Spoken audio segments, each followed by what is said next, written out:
Cette dernière image du paragraphe numéro 1 nous montre deux outils que nous allons détailler. Donc GeoGebra pour faire un exercice de substitution et puis également un tableur pour faire des exercices de substitution. Voilà, donc je vais taper GeoGebra dans n'importe quel moteur de recherche. Je clique sur le premier lien, geogebra.org. Je vais cliquer sur démarrer graphique. GeoGebra donc, est actuellement disponible dans le navigateur. Alors je vais par ici donc cliquer sur ce bouton pour avoir le GeoGebra classique. À partir de là, je vais lui demander d'utiliser le calcul formel. Voilà, je reviens sur la gauche, j'ai maintenant en fait des outils qui sont apparus, donc des boutons qui sont apparus concernant le calcul littéral. Je vais saisir un des exemples du cours, c'est-à-dire 2x plus 4. Voilà. En cliquant sur ce bouton, donc GeoGebra me demande voilà, quelle valeur je souhaite pour x.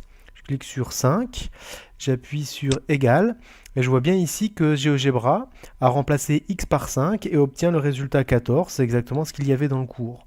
Je vais maintenant cliquer à nouveau sur le 1, je vais cliquer à nouveau sur cette touche-là, et c'est plus 5 que je souhaite, je vais remplacer par moins 3. Je clique sur égal, et ici, quand x vaut moins 3, on est bien sur le résultat donc, de 2x plus 4, c'est bien moins 2. Je vais essayer une autre formule. Dans le cours, il y avait moins 5x, moins parenthèse, moins x plus 3. Je ferme la parenthèse, voilà. Je vais cliquer sur le bouton donc, de substitution.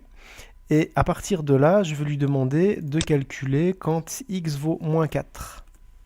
Je clique sur le petit bouton égal, et donc quand x vaut moins 4, eh bien j'ai la valeur 13 qui est apparue, donc c'est bien ce qui était proposé dans le cours. Donc GeoGebra nous permet de faire des exercices de substitution assez facilement.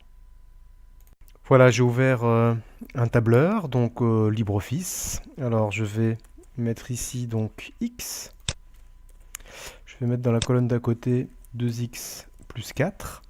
Alors ça n'a aucune valeur de calcul, c'est juste pour savoir ce qu'on met dans chaque colonne. Je vais mettre 5, je vais mettre moins 3 dans ces possibilités pour x. Alors je vais centrer pour que ce soit plus joli. Voilà. Et je vais par contre ici donc écrire égal pour que l'ordinateur sache qu'il faut qu'il fasse un calcul. 2 multiplié par ce qu'il y a dans cette cellule-là, plus 4. J'appuie sur Entrée, l'ordinateur affiche directement le résultat donc, de 2x plus 4 quand x vaut 5. Je vais étirer cette formule à la case du dessous, et donc du coup, j'ai maintenant le résultat de 2x plus 4 quand x vaut moins 3.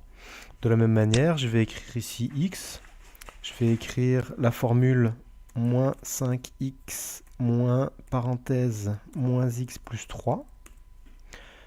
Alors, c'est juste pour qu'on se souvienne de la formule. Alors ici, c'est moins 4 la valeur.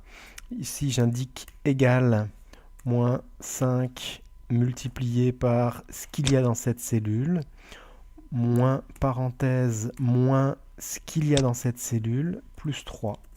Je ferme la parenthèse, j'appuie sur Entrée, j'ai directement le résultat. Si je veux changer dans cette case D2 la valeur, si par exemple je mets 5, et bien du coup j'ai directement le résultat de la formule quand x vaut 5. Si ici je mets 10, et bien du coup j'ai le résultat quand x vaut 10. Donc le tableur permet d'effectuer des exercices de substitution également assez facilement.